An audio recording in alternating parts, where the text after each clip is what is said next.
Skiltis stilingas rytas ir mūsų studijos svečias Algirdas Gricius, vyrų stiliaus konsultantas. Labas rytas. Labas rytas, Eglė. Tad šįryt kalbėsime apie vyrų apavą, vyrų avalynę ir stilistiką. Viena turbūt dažniausiai daromų klaidų, kurią jau suprantame ir turbūt reikėtų ją galutinai išgyvendinti, tai toks stilius, tarkime, smėlio spalvos šortai, iki pusės blauzdos užmaukšlintos kokios pilkos kojinės ir sandalai. Kada toks stilius būtų pateisinamas? Aš ko gero vienintelė situacija įsivaizduočiau, kuomet toks stilius tikrai būtų pateisinamas, jeigu jūs esate išvykęs kur nors į Saharoje vykstančią ekspediciją, vaikštote po kalnuotas, smėliuotas vietoves, yra daug brūzgynų ir augalų, kurie gali subraižyti jūsų kojas. Tuomet kojinės storos iki kelių beveik viršaus užmautos tikrai padės jums apsaugos nuo tų visų brūzgynų ir augalų. Ir galbūt tada jau net nebe sandalai turėtų būti, o specialiai kalnuotomis vietovėmis pritaikyti vaikščioti batai. Jeigu keliaujate darbą, tai aš manau tada arba pasirinkite jau tuomet batus, arba jeigu visgi norite apsiauti sandalus, tai nesimaukite kojinių. Kojinės pamirškime, supratau. Taip. Apie kojinės dar tikrai kalbėsime, bet batų stiliaus, vasaros batų stiliaus vyrams yra tikrai įvairiausios. Pirmiausia, pradėkime nuo zomšinių batų. Zomša atrodytų labai lepi oda, versta oda, tad kaip yra su ją? Taip, zomša iš tikrųjų yra lepi oda, jinai labai lepiai yra drėgmei ir lietui. Tai vasara iš tikrųjų puikus oras yra dėl to, kad nelyja, sausa, todėl galite ištraukti savo batus, zomšinius batus, nesvarbu iš tikrųjų kokio stiliaus jie bebūtų, bet būtent tokio odos tipo galėsite jais mėgautis, nes nereikės rūpintis, kad sušlaps, permirks, tuomet liks dėmės, apstaškys purvais. Jeigu oras sausas, tikrai galite apsiauti, prisitaikyti prie savo aprangos ir pakeisti įprastus odinius batus zomšiniais batais. Lauferiai. Tikrai populiarus modelis batų. Kas žinotina apie juos, nes dažnai tenka matyti svarstančius vyrus reikalingos kojinės į lauferius, ar kaip čia elgtis su tais lauferiais? Su lauferiais kaip ir su dauguma kitų įsispyrimų batų, nors yra ir tų, kur nebūtinai, tačiau tikrai manau, kad kojinės reikėtų mūvėti ir kojinės reikėtų mūvėti tas vadinamas pėdutes, kurios yra labai plonos, labai neapdengia daug kojos ir įsispyrus į batus jų tiesiog turėtų nesimatyti. Kodėl? Todėl, kad vasara vis tiek yra karšta, jūsų pėda prakaituoja ir natūralu, kad tas prakaitas patenka ir į batą. O batas yra odinis, tai kaip žinia, oda drėksta ir kuo jinai labiau drėksta, kuo jinai labiau pasidaro šlapia, tuo trumpiau tarnauja.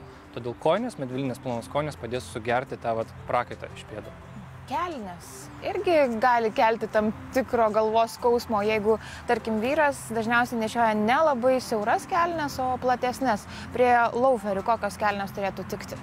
Taip, prie lauferių, kadangi patys batai jau yra daugiau iškirpti ir daugiau pasirodo jūsų pėdos, kelnės turėtų būti vienas dalykas, kad ir trumpesnės, ir ties kulkšnimis siauresnės. Jeigu esate įpratę mūvėti kelnes, kurios yra pakankamai ilgos ir apačioj susidaro tokia vadinama armonika, tai arba jos pasitrumpinkit, arba įsigykit naujas, nes su šitais batais jos tikrai neatrodys gražiai. Dar vienas batų, vasarinių vyriškų batų stilius – denio batai. Labai gražiai jų istorija. Ar lietuviai jau pamėgę denio batus?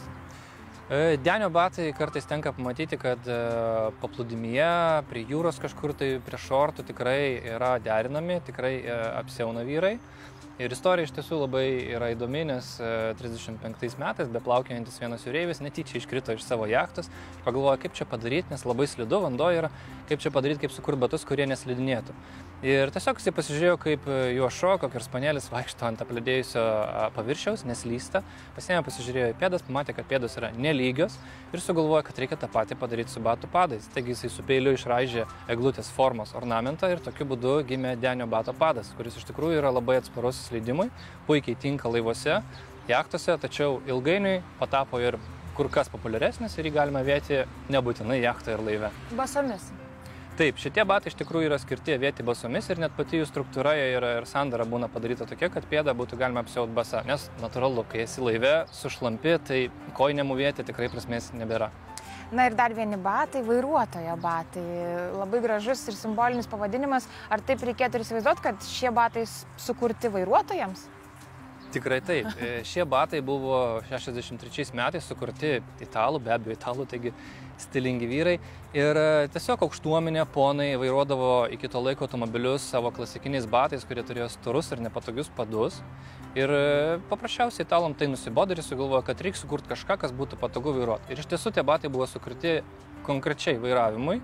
Ir pats padas, turintis guminius tokius gumbelius, yra plonas ir padeda vairuotojui jausti kur kas geriau pedalus ir prilaikyti koją prie jų. Taigi tokiu būdu gimė vairuotojo batai, kurie iš pradžių buvo skirti tik vairavimui ir vyrai tiesiog juos persiaudavo.